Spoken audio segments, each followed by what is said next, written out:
అలాగే నేను అబ్బా అతిథి సూడులా ముచ్చటెట్లున్నదంటే చాలా సంతోషం ఉందిలా. అగోగా వేదిక మీద సాట్ ఉంది, సాట్ల వడ్లున్నాయి, వడ్లకెళ్ళి పుస్తకం తీస్తాను లేని అనుకుంటానులా.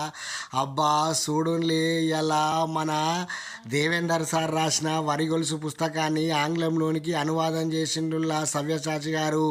దాన్ని మన ప్రముఖ కవి నలిమల భాస్కర్ సారు, అదేవిధంగా పెద్దపల్లి జిల్లా అదనపు కలెక్టర్ శ్యామ్ ప్రసాద్ లాల్ గారి చేతుల మీదుగా బుక్ ఇలా ఓపెన్ అయింది. ఇలా చూడండి మన తెలంగాణ యాస భాషల రాసినటువంటి అంటే మన ఇళ్ళల్లో ఏమంటాము ఎట్లుంటాయి మామూలు గౌన్లుళ్ళు వర్షాలు షాలుళ్ళు గ్రానైట్ బెత్తుళ్ళు రాక్స్ ఎట్లుంటుందో మస్తు రైట్ అలా రైట్ రాసుకొచ్చిండు. దాన్ని ఎంత తెలిసి ఆంగ్లంలోకి వాటర్ చదవడం అంటే వట్టి ముచ్చట కాదు.